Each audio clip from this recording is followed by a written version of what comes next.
Сығырайған көзін ғана қалдырып, бетінің басқа жерін қолдан жасалған қоймалжыңмен айғыздап, басына шаңырақтай етіп үйіп орамал байлап, тақта үстінде шалқасынан түсіп қыбырсыз жатыр. Үй іші құлаққа ұрған танадай тым-тырыс, мезгіл түс ауғанын білдіріп, терезеден қиялай салаған күн сәулесі бөлменің бір жақ шетін қиып алып ерекше жарқыратып жіберген. Бір бүйірден келесі бөлмеге өтетін есік аузы үңірейіп көрініп тұр. Онда осы үйдің маңдайында біткен жалғызы Олжас, 7-ші орыс класының шәкірті, сабақ қараудан жалықты ма, әлден уақытта гитарасын дыңғырлатып ән айтуға кірісті. Үш аяқты араб орындығының үстінде мелшиіп тұрған қызыл телефон кенет қатты шырылдап қоя бергені. Зейнеп тақта үстінен жеңіл сырғып түсті де былқ-сылқ басып барып тұтқаны еріне көтерді. Алло деді де қуанғаннан күлгені болар. Кілегей жағылған бет-аузын тырса-пырса дірілдеп қозғалып кетті. Даусы да көңілдене сыңғырлай шықты. Есен қамбысың ей, қайдан жүрсің? Көктен түскендей боп. Олынан қаймықты ма, тұтқаға жабысқан күйі мойнын бұрып көзімен Олжасы іздеп еді, таппады. Бөлмесінің есігі тарс жабық тұр. Зейнеп сонда да сақтық жасап, микрофонға ернін тигізер-тигізбестен етіп бұғына сөйледі.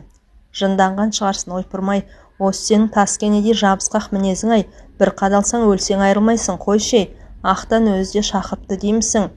Оның қызық екен, сықылықтай күлді. Жарайды, болса да келіп қалыпсың.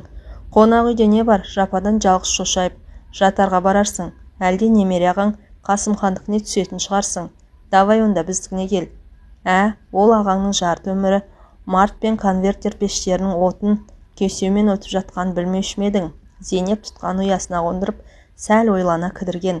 Сосын ұлының бөлмесі жағына қарап мейірлене дауыстады. Олжасжан, есік ашылып екі беті бұлтиып, өкпе сәлі қайтпаған ұлы көрінді. Не болды, жайшама? Үй жинастыршы күнім. Сабақ пысықтап жатырмын. Өлең мен қалжыңды азайтсаң ғой. Жә, кейін пысықтарсың, қазір үйге қонақ келеді. Ол кім, мама, қандай жақынымыз, мен білем бе? Ол ма? Ол осы үйдің досы ұлым. Олжас басқа сөзге келген дәліз жақтан шаң сорғыш әкеліп дереу іске қоса бастады. Аяқ астында үйге қонақ келерін кім ойлаған? Бетіне қалың жағылған кілегейді алып тастау оңайға түспеді. Біресе дәкемен, біресе мақтамен сүртіп, әтір суымен тазалап жуып, айна алдында біраз бөгелген. Айнадағы өз келбетіне әбден кемеліне жетіп толықсыған керден келіншектің әрқимында бір сәт сынай қарады да өз көркіне өз сүйсінді. Әлде қызда екен мынау, желікпе ойдан кеудесі сынып, бетіне лыпып қан жүгіргенін сезді. Сосында ғой Есімхан байқұстың менен де бір жола қара үзіп кетпей айналшықтап қимай жүргені. Өмірдің шым-шытырық жұмбақ сырларының түбіне кім жеткен? Бір кездегі ұнатпағаныңды кейін ұнатасың, жақсы көргеніңнен жерінесің. Және ешқандай күштеусіз өз еркіңмен, әйтеуір ұшатын көбелек қанатындай қобылып тұрған бір дүние, тұрақтап қалар баянда ештеңе жоқ. Әйтпесе мұның жары ақтан емес, осы Есімхан болатын ақыреті бар еді. Олай болмады. Өмір өз дегеніне көндіргені. Шіркін уақыт-ай, сен үшін бай да кедей де жоқ. Мынау жақсы, мынау жаман деп ешкімге еш нәрсе мойын бұрып, жалтақтап бір қарамайсың. Өзіңнің белгілі әуеніңмен сынаптай сырғып, алғалап тарта бересің. Оған да міне, бақандай 13 жылдың жүзі болыпты. Әйтеуір бір шүкіршілік тәуекел деп Ақтанның етегінен ұстаған көз жұмбайлығымен зейне тұтылмаған сияқты. Ақтан қазір бүкіл қазақ металлургінің алды. Атағына табысы, табысына атағы сай келіп тұр. Зейнептің жеген алдында, жемеген артында, қолын жылы суға малып қойып, молшылық тұрмыстың бал дәуренін емін-еркін белден кешіп ақ жүр. Зауыттың бірде қосымша бөлшектер сақтайтын қоймасында, енді бірде химия лабораториясында киіп қашып жұмыс істеп еді. Ондай кір тастады, еш жия тұрмыс түзеле келе, оқу соңына түскендей сыңайы бар. Оқу дегенде жанығын жеп, кітап қарап көз майын тауысып жүрген бұл жоқ. Күйеуінің беделі, қалың қалтасы, оған қоса табиғат берген өзінің оңды келбеті қиналтпай-ақ кешкі мектепті бітірткен. Атағы мен беделіне қызығып түйген күйеу осындай болғанда, бой жетіп қыз санатына қосылған кезде алғашқы махаббат сезімін оятқан, өліп-өшіп құлап түспесе де бір бүйрегін бұрғызған адамы Есімханнан бір жолата көз жазып қалған. Онымен Алматыға оқуға түсуге барған жолы кездесе кетті. Мәссаған, өлді деген батырдың өгіз мініп келеді. Қатардағы көп қара жаяудың бір емес, дардай ғылым кандидаты болып алған. Университетте биологиядан сабақ береді. Келбет сол баяғы шыр бітпеген қалпы. қушық жауырын, шибыт бет-аузы шүңкиген шөкімдей бір уыс. Соған қарамастан еріндері қалың дүрдектеу, баяғысынша шаңырақтай қарап өзілдірігін бір тастамайды екен. Әуелгі бетте бірін-бірі тосырқағандай еді. Оларды көзде алмаушылық болып шықты. Өйткені бұл оған бірінші болып жымиып, бірінші болып үйлендің бе деп ойнақылана тіл қатып еді. Жоқ деп ол да лып ете қалды, жезсімді иіліп. Неге деп сұрады. Бұл ойнақылана түсіп. Бір рет алданған адам екінші рет алдануға асыға қоймайды, деді Есімхан. Аузы күйген үрлеп ішеді, деуіндесе де ұялды ма, Зейнеп өрттей болып қызарып кетті. Іштей жігіт өкпелейді. Енді көрместей болып теріс айналатын шығар деп еді, бірақ Есімхан ондай асаулық танытпады. Сүріну айып емес, ол қайта кісіні айлакер, сақ болуға үйретеді, деді жымиысып. Сонымен не керек, майлы қасықтай жылпылдап жүріп Зейнептің оқуға түсуіне, кетуіне көмегін тигізген. Кейін сессиялар тұсында да бұның сынақтардан қиналмай өту жолын қарастырып, аянбай жан салып бағатын болды. Бұл оқуда жүрген кезінде кейде жол түсіп, кейде бірер күн әдейілеп уақыт тауып, ақтан келіншегінің артынан келіп кетіп тұратын. Ондайда үшеу Алатаудың көрікті жерлеріне серуендеуге бірге шығып, оның арасында ресторандатып дегенде қазақтың таусылмайтын шыжманың арқасында өзара жақын сырлас дос болып кеткендей еді. Сөйтіп бұлар былайғы сырт көзге араларын ешбір кір шалмаған, бет шіркеулеріне көлеңке түспеген, өзара ынтымағы жарасқан аға мен іні, қайын мен жеңге сияқты болып көрінуші еді. Көрпе астына кіргелі жарты сағаттай болған, көз ілінер емес. Қалың перге тұтылған терезе сырты Алматының басты даңғылы. Такси, автобус, троллейбус алымына жаңырнағы Пастер көшесі бойынан трамвай бірінен соң бірі дыбыстап, сартылдап, дырылдап, бір дауыс айқын, енді бір дауыс құлағына құмыға жетіп, түйдектелген мазасыздық сарын бір толастар түрі жоқ. Неге екен белгісіз мана күндіз Есімханның қасынан көрген ұзын бойлы сары жігіт көзіне елестей бергені. Ұзын болғанда тым арықтау, сосын да көзге ұзын сияқты көрінеді. Әсіресе бас бітісі есінде қатты қалып қойыпты. Ат жақтылау сопақша, беті шекелікке жетер жерінен әрі қарай бас сүйегінің орнына орыстың горшогын кигізіп қойғандай. Өзі елден алап өтендіп насыбай атады екен. Салфетка қиындысына ораған екен. Таблетка дарының үлкендігіндей біреуін лыппи дегізіп, ерінің арасына қыстыра салды да, Ағырпек деп өзін таныстырып бұған қол созған. Саусақтары салалы, бірақ етсіз шиде екен. Мұның алақанмен тарамшыса оралып, қатты қысып жіберген. Тесіле мөлдіреген шегір көзі мұның үстіндегі бар киімін шашып жібергендей болды. Зейнеп өзін осы сәт Ағырпек алдында тыржалаңаш тұрғандай сезінгені. О, бәрекелді, біздің жақтың қыздары міне осындай болса керек, деді Ағырпек, мұның көзінен көз алмай қадалған күй тамсанып. Жігіт тамсанғанда қазір аузына жиналған сілекейін түкірер деп ойлаған, өйтпеді. Еріне салған насыбайды жеп қойғандай, сөйлегенде сөзін де бұзбай айтып түк түсіндірген жоқ. Сырбаздай, деді Зейнеп іштей сүйсініп, өзі қарап қалмады. Біздің жақтың дегеніңізге қарағанда жерлес болдық қой сірә. Иә, мен де Нұрлы бойынан Казгородок деген жерденбін. Астанадан жерлесім табылғанына қуаныштымын. Бірақ қыз деп мен тым жасартып жібердіңіз, білем.